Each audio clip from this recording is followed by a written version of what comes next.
السلام علیکم every one, کیسے ہیں آپ سب؟ آئی ہوپ آپ سب لوگ ٹھیک ہوں گے اور آپ لوگ ایپیسوڈ ریڈ کر کے اس پر لائک کمنٹ ضرور کیا کریں، اور جنہوں نے چینل کو سبسکرائب نہیں کیا وہ چینل بھی سبسکرائب کیا کریں، اور اسپیشلی اپنا پوائنٹ آف ویو آپ لوگ ضرور دیا کریں کہ آپ لوگوں کو ایپیسوڈ کیسی لگی ہے۔ اب ہم چلتے ہیں اپنی ایپیسوڈ کی طرف۔ اسیر طلب از قلم ہبہ خان، قسط نمبر 49۔ روزی خان کی میت کو دفنانے کے بعد اسے ہاسپٹل سے کال آئی کہ کوئی ایمرجنسی پیشنٹ ہے، اسے دیکھنا ہے۔ اسی لیے ایان خان بھی جلدی سے ہاسپٹل کے لیے نکل گیا تھا۔ ہاسپٹل جا کر اس نے اس پیشنٹ کو دیکھا جس کی حالت کچھ بہتر نہیں تھی، لیکن ایان خان نے بھی پوری کوشش کی تھی اسے بچانے کی۔ اپنا سارا ٹریٹمنٹ دیتے اپنے آفس کیبن میں چلا گیا۔ سارے دن کی تھکاوٹ کی وجہ سے اس کا سر شدت سے درد کر رہا تھا۔ اپنی کرسی پر بیٹھتے کرسی کی پشت سے ٹیک لگا دی تھی، اور اپنے سکون ختیجہ کے بارے میں سوچ کر ہی وہ سکون محسوس کر رہا تھا، اور ہلکی سی مسکراہٹ اس کے لبوں پر آئی۔ کس کو سوچ کر مسکرایا جا رہا ہے؟ ایان ختیجہ کی یادوں میں اتنا کھویا ہوا تھا، اسے احساس تک نہ ہوا کہ سنگیتا کمرے میں آ چکی ہے۔ سنگیتا کی آواز سنتے ایان خان خیالوں سے باہر آتے ہڑبڑاہٹ میں اٹھ کھڑا ہوا۔ ابھی وہ کچھ اور کہتا، وہ جلدی سے آگے کی جانب بڑھتی ایان خان کے گلے لگی۔ اس اچانک افتاد پر ایان خان نے بوکھلا کر سنگیتا کو کسی اچھوت کی طرح زور سے خود سے دور جھٹکا۔ تم یہاں کیا کر رہی ہو؟ کس نے اجازت دی میرے کیبن میں آنے کے لیے؟ وہ غصے سے بولا۔ تم جہاں میں وہاں ہی ہوں گی، میرے فیوچر پتی دیو، بے شرمی سے کہتے اس نے ایان خان کے قریب ہونا چاہا، جو اس کے قریب آنے پر 3 سے 4 قدم پیچھے لینے لگا۔ کتنی بے شرم ہو تم! مجھے تو تمہارا نام لیتے ہوئے بھی شرم آتی ہے۔ کیسی عورت ہو تم؟ میں جیسی بھی عورت ہوں ایان خان، لیکن تمہاری دیوانی ہوں، اور مجھے بس تم چاہیے ہو، ورنہ جانتے ہو نا میرے پاس کیا کچھ ہے اور میں کیا کر سکتی ہوں، تمہاری زندگی جیسے برباد کر سکتی ہوں۔ وہ شیطانی مسکراہٹ سے کہتی، اس کے قریب جاتی اپنی انگلیاں گردن پر پھیرنے لگی۔ میرا سکون فقط میری بیوی ہے، میرے لیے راحت کا ذریعہ ہے۔ تم چاہے لاکھ جتن کر لو، میں کبھی بھی تمہارے بہکاوے میں نہ آؤں گا۔ ابھی میں افسوس کرتا ان لمحات پر جب میں نے تمہارے ساتھ پروجیکٹ ڈیل ڈن کی تھی۔ میں باس سے بات کر چکا ہوں، میں ریزائن دینے والا ہوں۔ وہ اسے ایک بار پھر خود سے دور جھٹک کر بولا۔ اگر تم چاہتے ہو تمہاری زندگی برباد نہ ہو تو مجھے اپنی زندگی میں شامل کر لو۔ ایان خان، ساری زندگی خوش رکھوں گی تمہیں۔ کیا لگتا ہے ہاسپٹل سے ریزائن کر کے تم مجھ سے دور چلے جاؤ گے؟ ہرگز نہیں، میں چاہوں تو پل بھر میں تمہیں اپنا بنا سکتی ہوں۔ بے شرمی دکھاتے اپنے بال کندھے سے سرکاتے اپنا جسم دکھانے لگی۔ تم جیسی لڑکی کو تو میں کبھی دیکھوں گی نہ، اور رہی بات نکاح کی، وہ میرا ہو چکا ہے۔ اپنی من پسند عورت سے اپنا یہ جسم ظاہر کر کے تم مجھے بہکا نہیں سکتی۔ میں حرام گوشت کو منہ نہیں لگاتا، بہتر ہے دور رہو۔ شش! تم مجھے پہلے بھی چھوڑ چکے ہو۔ 1 ہفتہ ہونے کو آ گیا ہے۔ لو بائٹ جانے کا نام ہی نہیں لے رہے۔ اپنے شرٹ کو تھوڑا سا نیچے کھسکاتے وہ اسے گردن سے نیچے بنے دانتوں کے نشانات دکھانے لگی۔ جہاں دیکھنے سے پہلے ہی ایان خان اپنی آنکھیں میچ چکا تھا۔ کان سائیں سائیں کرنے لگے۔ اب آنکھیں بند کرنے کا کیا فائدہ؟ جب میرا جسم نوچ رہے تھے اس وقت خیال نہ آیا؟ تب کہاں تھی تمہاری بیوی اور تمہاری غیرت؟ ہو نہ ہو تو مسلمان کا یہ ڈرامہ اچھا ہے۔ خبردار اگر میرے مذہب تک آئی، ورنہ جان سے مارنے پر گریز نہیں کروں گا۔ وہ یکدم آگ بگولا ہوتے اس کے قریب پہنچ کر منہ دبوچا۔ اتنی سخت اور بے رحم گرفت پر ڈاکٹر سنگیتا کو اپنے جبڑوں درد اٹھتا محسوس ہوا۔ چھوڑو مجھے، اس کے ہاتھوں کی گرفت سے اپنا چہرہ آزاد کرتے وہ کھانستے ہوئے پیچھے ہوئی۔ چہرہ یکدم سرخ ہو گیا تھا۔ ٹھیک کہتے ہیں لوگ، لاتوں کی بھوت باتوں سے نہیں مانتی۔ Wait and watch, Ayaan Khan جلد ہی تمہیں سرپرائز دوں گی، اس کے لیے تیار رہنا۔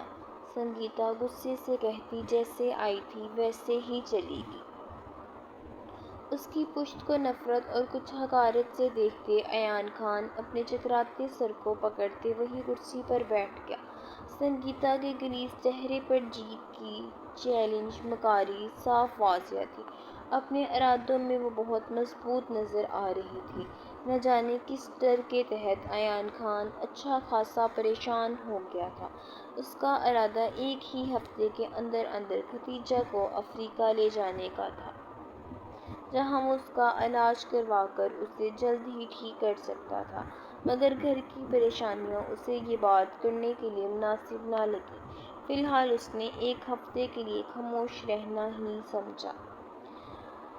ایان خان کے لیے قطعی مشکل نہ تھی سنگیتا کی جان لینا، لیکن وہ 2 ٹکے کی عورت کے لیے گناہ نہیں کر سکتا تھا۔ یہی اس کا ایمان تھا جسے وہ کسی بھی بڑے سے بڑے مسائل کے باعث خراب نہیں کر سکتا تھا۔ تیاری کرو، وہ فریش ہو کر باہر آتے بیڈ پر گرنے والے انداز میں لیٹ کر نور سے کہنے لگا۔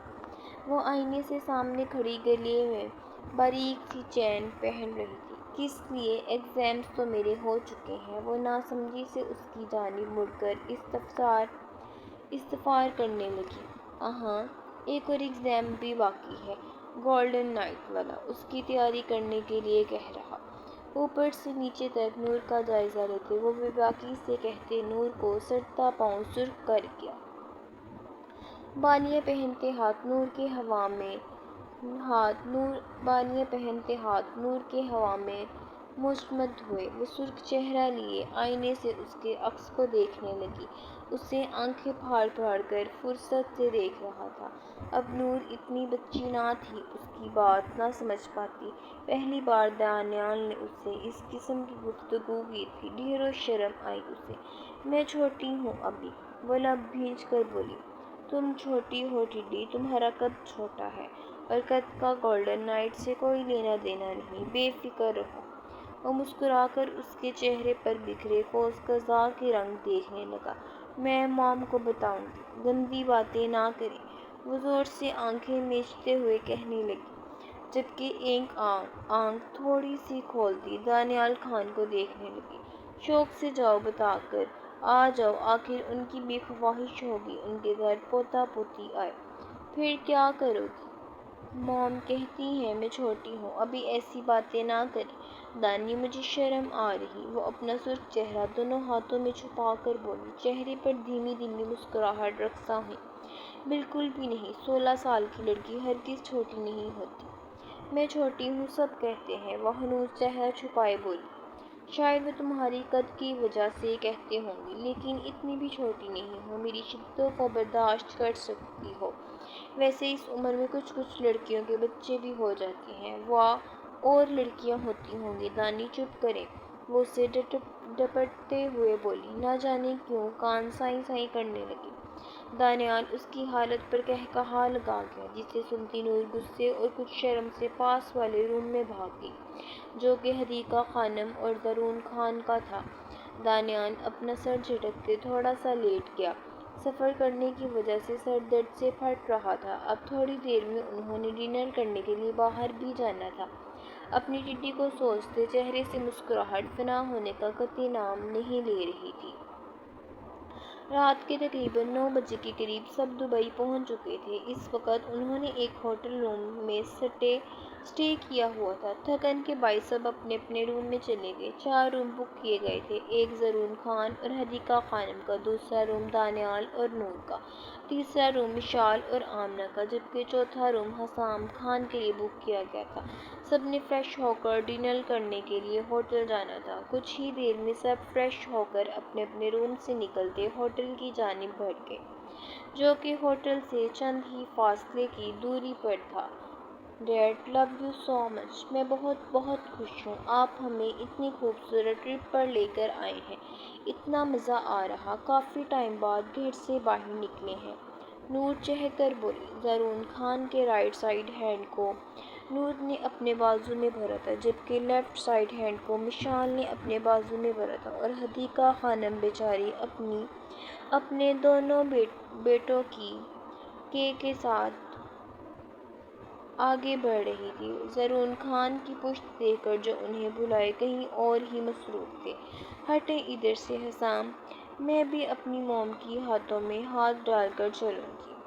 آمنہ جلدی سے ان کے روبرو آتی، حسام کو حدیقہ خانم سے دور کرتی، ان کے بازو کو اپنے گھیرے میں لیتے ہوئے بولی، جس پر حدیقہ خانم کے ساتھ دانیال خان بھی اپنی بھابھی کی حرکتوں پر مسکرا دیا۔ میری بیٹی حدیقہ خانم بھی اپنا حصار اس کے گرد مضبوط کرے گی۔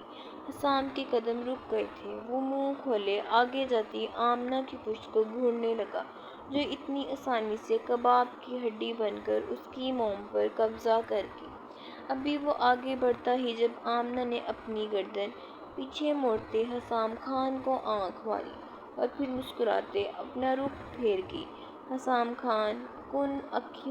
نے کن آنکھوں سے اپنی چالاک بیوی کو دیکھا، وہ مسکرا کر آگے بڑھ گیا۔ اپنا بچا کچا کام ختم کرتے وہ رات کے 8 بجے حویلی پہنچا۔ صبح سے تھکاوٹ بدن کو چکنا چور کر رہی تھی۔ وہ اپنے کمرے میں داخل ہوا تو نظر بیڈ پر شانزے کے ساتھ بیٹھی ہانیہ پر پڑی۔ السلام علیکم لالا۔ شناور خان کو دیکھتے ہانیہ نے سلام کیا اور اپنے کمرے میں چلی گئی۔ شانزے بس اسے یہیں رہنے کا اشارہ کرتے کرتے رہ گئی۔ اسے ایک عجیب سی گھبراہٹ اور بے چینی ہو رہی تھی۔ روزی خان کو یاد کرتے آنسو تھمنے کا نام نہیں لے رہے تھے۔ طبیعت کیسی ہے تمہاری؟ وہ ساتھ آ کر اس کے پہلو میں بیٹھ کر محبت سے استفسار کرنے لگا۔ جن کے باپ مر جائیں وہ کیسے ہو سکتے ہیں؟ اس نے الٹا شناور خان سے سوال داغا۔ میرے بابا بھی نہیں ہیں، میں سمجھ سکتا ہوں، لیکن جانے والے واپس نہیں آتے۔ اگر آنا ہوتا میرے بابا آ جاتے۔ میں بہت رویا تھا ان کے لیے۔ دلاور خان کو یاد کرتے شناور کی آنکھیں نم ہوئیں، جسے بڑی ہی مہارت کے ساتھ وہ چھپا گیا۔ پھر بھی مجھ سے کیوں پوچھ رہے ہیں میں کیسی ہوں؟ میری مورے نے جیسے مجھے مترادف کروایا شاید ویسی ہوں۔ آنسو ٹپ ٹپ برسات کی طرح نکلتے ہتھیلیوں میں جذب ہوئے۔ تم بھی جانتی ہو، میں بھی جانتا ہوں، ان کے منہ سے نکلنے والا ہر ایک الفاظ سوائے الزام اور نفرت کے کچھ نہ تھا۔ پھر خود کے اندر کیوں عیب تلاش کر رہی؟ اپنی انگلیوں سے اس کے گالوں پر پھسلنے والے آنسو صاف کرتا وہ محبت سے گویا ہوا۔ میں بہت ہی بد نصیب ہوں، میرے نصیب میں لکھ دی گئی ہوں، میری ہو گئی ہوں۔ کچھ وقت گزرنے کے بعد خود کو خوش نصیب ٹھہراؤ گی انشاءاللہ۔ وہ پر اعتماد لہجے میں بولا۔ آؤ کھانا کھانے چلتے ہیں، مجھے بھوک نہیں، آپ کھا لیں۔ صبح سے تم نے کچھ نہیں کھایا، میں مان ہی نہیں سکتا بھوک نہ ہوگی۔ درد کم آنسو انسان کی بھوک کو مار دیتی ہے، وہ افسردہ انداز میں کہتی مقابل کا دل چیر گئی۔ یہ بھی ایک مدت تک ہے، اس کے بعد ختم ہو جانے۔ صبر رکھو۔ یہ مت سوچو کہ تمہاری دعائیں سنی نہیں جا رہی یا کبھی قبول نہیں ہوں گی، بلکہ جان لو تمہاری دعائیں تو عرش پر جا چکی ہیں۔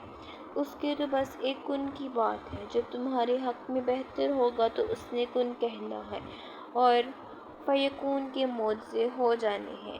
پھر اللہ سے نا امیدی کیسی؟ انشاءاللہ۔ وہ دھیرے سے لبوں کو جنبش دیتے وہ بڑبڑائی۔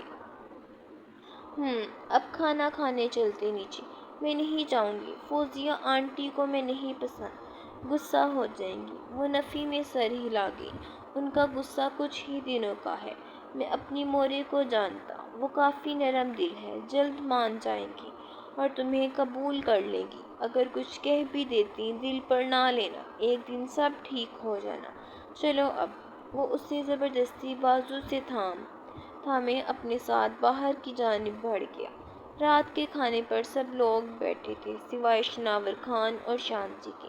جب شناور خان شانزے کے ساتھ سیڑھیوں سے اترتے آتے ہوئے دکھائی دیا، وہ چھوٹے چھوٹے قدم لیتے اس کے ساتھ نیچے اتر رہی تھی۔ دل تیزی سے دھڑک رہا تھا۔ اس کے لاکھ منع کرنے کے باوجود بھی شناور خان زبردستی اسے سب کے درمیان کھانا کھانے کے لیے لے آیا تھا۔ یہ میرے بیٹے کی جگہ ہے۔ فوزیہ خانم شانزے کو عادل خان کی جگہ پر بیٹھے دیکھ کر غصہ دباتی ہوئی بولی۔ نہ جانے کیوں وہ اپنے دل میں اٹھتے درد اور بھڑاس کو سمجھ نہ پائی۔ حالانکہ وہ شادی میں شانزے سے مل چکی تھی، انہیں شانزے بے حد پیاری بھی لگی تھی، پھر بھی جس حالات میں عادل خان اور شناور خان کی شادی ہوئی، انہیں شانزے سے عجیب سی وحشت ہونے لگی۔ شانزے تو سنتے ہی اٹھنے لگی، پر شناور خان نے غصے سے گھورتے اس کی کلائی پکڑ کر واپس بیٹھا دیا۔ کہاں میری جان، منع کیا تھا نا، اگر مورے کچھ بولے برا نہ مان، محبت سے پوچھا گیا۔ وہ سر پٹا گئی۔ وہ عادل لالا کی جگہ ہے۔ وہ اٹھنے کی کوشش میں ناکام ہوتی نفرت سے گھورتی فوزیہ خانم کو دیکھ کر بولی۔ ہانیہ خفگی سے فوزیہ خانم کے ہاتھوں پر دباؤ ڈالتی انہیں مزید کچھ کہنے سے باز رکھنے لگی۔ خون کا گھونٹ پی کر خاموش ہو گئی۔ فوزیہ خانم کے خاموش ہوتے سب اپنے اپنے کھانوں پر جھک گئے۔ شناور خان نے ملازمہ کو کھانا سرو کرنے کا اشارہ کیا، جس پر وہ مؤدب کی دونوں کے سامنے سرو کرنے لگی۔ عروہ کے حویلی سے جانے کے بعد شائستہ بی بی کام چھوڑ کر جا چکی تھی، جس کی بنا پر بنو ملازمہ رکھی گئی تھی۔ ابھی کچھ دیر پہلے گاؤں کی ایک عورت سے فوزیہ خانم شانزے کے بارے میں بہت سن کر آ رہی تھی۔ سارے الفاظ وہی تھے جو شاکرہ بیگم نے شانزے کے لیے تراشے تھے۔ اس عورت سے ہی فوزیہ خانم کو پتہ لگا تھا بلال کو ہوش آ چکا ہے اور وہ شناور خان سے بدلہ لینے کے لیے چیخ رہا ہے۔ بہت مشکل سے شاکرہ بیگم نے اسے سنبھالا تھا۔ کیا ہوا شناور؟ منہ میں چاول سے بھری چمچ ڈالتا اسے خاموش پریشان دیکھ کر پوچھنے لگا۔ مجھے بھوک نہیں ہے، میں کمرے میں چلی جاؤں؟ وہ منمنائی، جس پر شناور نے چاول منہ میں ڈالتے نفی میں سر ہلایا۔ تھوڑا سا کھانا کھا لو پھر چلتے ہیں، وہ بچکارتے بولا کہ شانزے نے پھر بے بسی سے اسے دیکھا اور خود کو گھورتی فوزیہ خانم کو، جسے پہلی ملاقات میں انہیں کافی صابر عورت لگی۔ کچھ دیر بعد روم میں دروازہ دھکیل کر وہ اندر داخل ہوئی اور پلٹ کر دھڑکتے دل سے دروازہ بند کیا۔ سامنے ہی وہ ڈریسنگ ٹیبل کے سامنے بغیر شرٹ کے کھڑا خود پر پرفیوم اسپرے کرتا انہیں ٹیبل پر رکھ رہا تھا، جو آج لے کر آیا تھا، اس کے بھی اور خود کے بھی۔ عروہ نروس سی ہو کر دوپٹہ انگلیوں میں پھنساتی لب سختی سے آپس میں پیوست کیے بیڈ کی طرف جانے لگی۔ یہاں آؤ موٹو، وہ اسے بلانے لگا اور اس کا سانس تک رک گیا اس کی بھاری آواز پر۔ جی، میرا نام عروہ ہے، موٹو نہیں، وہ غصے کے ساتھ اٹکتے ہوئے کہہ کر بیڈ پر بیٹھ گئی۔ اپنے لیے موٹو لفظ سننا اچھا نہ لگا۔ اگر تم وہاں لیٹ گئی موٹو تو پھر دیکھنا میں کیا کرتا ہوں۔ یہاں آؤ ابھی کے ابھی، وہ غصے سے دھیمے لہجے میں درستگی سے بولا کہ وہ سب سے اٹھ کھڑی ہوئی اور چلتی اس کے سامنے آئی۔ جی بولیں، ناگواریت سے پوچھا اور عادل خان مسکراتے مڑا اور ٹیبل سے پرفیوم اٹھانے لگا۔ دوپٹہ اتارو۔ دوسرے آرڈر پر وہ دہل گئی۔ کیوں؟ اس نے اپنی سینے میں اٹکی سانس کو خارج کر کے پوچھا۔ عادل خان نے کوفت سے سانس خارج کرتے جھٹکے سے ایک پل میں اس کے وجود سے دوپٹہ غائب کر دیا اور اپنے پیچھے رکھ لیا، اور وہ اس اچانک افتاد پر تڑپ اٹھی۔ ان 3 دنوں میں عادل خان کے اس نے بہت سے روپ دیکھے تھے۔ کبھی وہ اس پر غصہ ہوتا، کبھی طنز کے برسات کرتا، کبھی ڈانٹ دیتا، کبھی دیکھتا تک نہیں، کبھی انداز ایک دم بدل سا جاتا، جیسے ان کے درمیان سب ٹھیک ہے، ایک نارمل کپل کے دنوں۔ یہ کیا کر رہے ہیں؟ وہ جھپٹ کر اسے دوپٹہ لینے لگی کہ عادل اس کے سامنے آ گیا اور وہ سیدھا اس کے چوڑے سینے سے ٹکرائی۔ اس کے منہ سے بے ساختہ نکلا۔ وہ بلک کر دور ہوئی اس سے کہ عادل خان نے موقع دیکھ کر اسے کلائی سے تھامے اپنے قدرے قریب تر کر لیا، اتنا کہ وہ اس کے سینے میں سمائی کہ عروہ کانپ کر رہ گئی۔ یہ کیا کر رہے ہیں؟ اس کی دھڑکنیں شور مچانے لگی۔ خوف سے جب پیچھے سے اپنے اس کے بالوں کو جوڑے سے آزاد کیا اور وہ لہرا کر سیاہ آبشار کی طرح کمر پر بکھر گئے، وہ سہم سی گئی۔ وہ مسکراتا اس پر ایک نظر ڈال کر مزید قریب کر گیا۔ کیا ہو گیا ہے آپ کو؟ وہ خشک لبوں پر زبان پھیرنے لگی۔ چہرے کا رنگ یکدم ارسا گیا۔ موٹو کیا دیکھ کر مجھ پر الزام لگایا؟ اس کی کمر کو جکڑتے ہوئے، اس کی گردن سے ناک مس کرتے ہوئے اسے سمیٹنے پر مجبور کر گیا۔ چھوڑیں مجھے، وہ کسمسائی اس کے تنگ گھیرے میں کہ عادل نے دوسرا بازو بھی اس کے کمر میں ڈال کر اسے اپنے سینے سے لگا دیا۔ وہ اس کی مزاحمت کو نظر انداز کرتا اس کے نقش کو چھو کر کہہ رہا تھا، اور وہ پھر پھڑ پڑاتی چڑیا بن کر اسے تنگ ہوتے حصار میں تھی۔ چھوڑیں عادل، میں شور مچا دوں گی۔ وہ اس کے سینے پر ہاتھ رکھتی اسے دور کرنے کی کوشش کر رہی تھی۔ دل دھڑک دھڑک کر باہر آنے کو بے تاب تھا۔ ہاں ہاں مچا لو موٹو، اس وقت تمہاری کوئی نہیں سنے گا۔ تم عادل خان کی سلطنت میں کھڑی ہو، وہ بھی اپنی خوشی سے، مجھ پر الزام لگا کر۔ وہ اس کے بالوں کو ہاتھ پر لپیٹ کر اس کا چہرہ اونچا کرتا اس پر جھک آیا اور اس کی مزاحمت دھری کی دھری رہ گئی۔ پہلی بار خود پر اپنے محرم کا لمس محسوس کرتے اس کے 14 طبق روشن ہوئے۔ اس کے دور ہونے پر جان میں جان آئی۔ ٹانگیں بری طرح سے کانپنے لگی۔ دل 200 کی رفتار میں دھڑک رہا تھا۔ وہ سانس روکے اس کے سامنے سراپا حسن لیے کھڑی تھی۔ سوچ رہا ہوں آخر آج اس رشتے کو مکمل کر لوں۔ اسی لیے تو تم نے مجھ پر الزام لگا کر شادی کی، تاکہ میں تمہیں اپنی قربت بخشوں۔ اس کے چشمے کو اتار کر ڈریسنگ ٹیبل پر رکھتے وہ گمبھیر لہجے میں بولا۔ اس کے بولنے کے انداز سے بالکل اندازہ نہیں لگایا جا سکتا تھا اس وقت وہ غصے میں ہے یا نہیں۔ عادل خان کے خطرناک اداروں کو بھانپتے عروہ کی آنکھیں پھیلی۔ اسے بھی پانی مچھلی کی طرح کپکپاتے دیکھ وہ مسکرایا۔ مسکراہٹ میں بہت کچھ تھا۔ اسے نکاح کرنے کے لیے حامی بھری تھی نا؟ تب شوہر کے حقوق نہیں پتہ تھے جو آپ یوں آنکھیں پھیلا کر دیکھ رہی ہو؟ وہ آئیبرو جھکا کر استفسار کرنے لگا، اور وہ اس کے رحم و کرم پر کھڑی تھی۔ یقیناً اگر عادل اس کے گرد اپنے بازو کا حصار توڑتا وہ زمین بوس ہو جاتی۔ وہ نفی میں سر ہلاتی رونے کی تیاری پکڑنے لگی۔ اسے یہ سب ایک برا خواب ہی لگ رہا تھا جسے تسلیم کرنے کے لیے وہ ہرگز تیار نہ تھی۔ جاؤ میرے لیے کافی بنا کر آؤ۔ اسے حد سے زیادہ کانپتے دیکھ کر اس نے احسان کرنے والے انداز میں چھوڑا، جس پر عروہ موقع غنیمت سمجھتے کپکپاتی ٹانگوں سے بمشکل کچن تک آئی اور گہرے سانس لیتے خود کو ریلیکس کرنے لگی۔ ابھی بھی عادل خان کا لمس اپنے چہرے پر محسوس کرتے جھنجھڑی لے اٹھی۔ آنے والے دنوں کا سوچتے وہ خود میں مزید سمٹنے لگی۔ نہ جانے اور کون کون سے روپ دیکھنے تھے پروفیسر عادل خان کے۔